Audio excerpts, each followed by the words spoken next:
একদিন আমি মাদারীপুর শরীয়তপুর ওই পদ্মা সেতুর ওই পারে ওইখানে মাহফিল করে রাত্রে আসতেছিলাম। অনেক সময় যাওয়া হয়, তো রাতের প্রায় 2:30-3টা বাজে। পদ্মা সেতু পার হয়ে এই পারে আইসা রাত বাজে গেছে।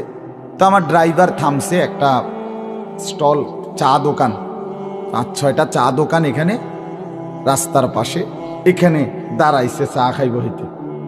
ড্রাইভার মাঝখানে মাঝখানে কি খায়? চা খায়।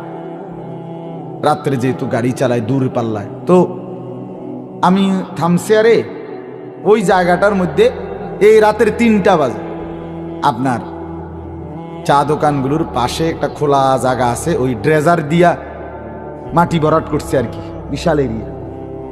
এখানে দেখলাম প্রায় ওই সময় রাতের 2টা-2:30 বাজে, কমপক্ষ 200 মোটরসাইকেল এখানে। প্রতিটার মধ্যে একটা একটা যুবক ছেলে আছে, আর অধিকাংশটার মধ্যেই একটা একটা মেয়ে আছে। রাতের বাজে 2:30। তো আমার বলার উদ্দেশ্য যে কথাটা, আমি গ্লাস নামাইয়া ওই আমারে চা দিছে যে চা খাইছি গাড়িতে বইয়ে বইয়ে। এই টাইমে আমি আপনার শুনতেছি মানে এই ছেলেগুলো, এই যে মেয়ে আছে ছেলে আছে, কথাবার্তা বলতেছে, চিৎকার চেঁচামেচি, অথচ রাত অনেক।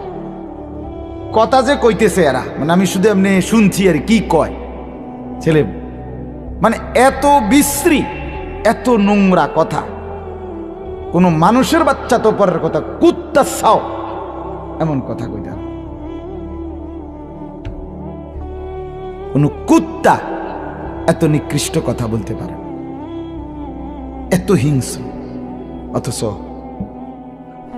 এরা মানুষের বাচ্চা, এদের মা কোন বাবা কে? আমি আফসোস লাগে। আহারে,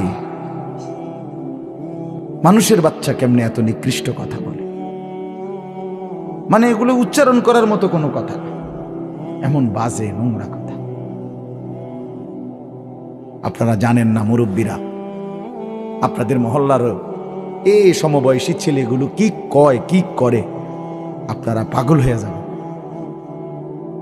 এরা যে আড্ডা দেয়, আড্ডার মধ্যে দেশ, জাতি, সমাজ, নিজের ভবিষ্যৎ, নিজের কল্যাণের কোনো কিছু এই নিয়ে কোনো কথা নেই।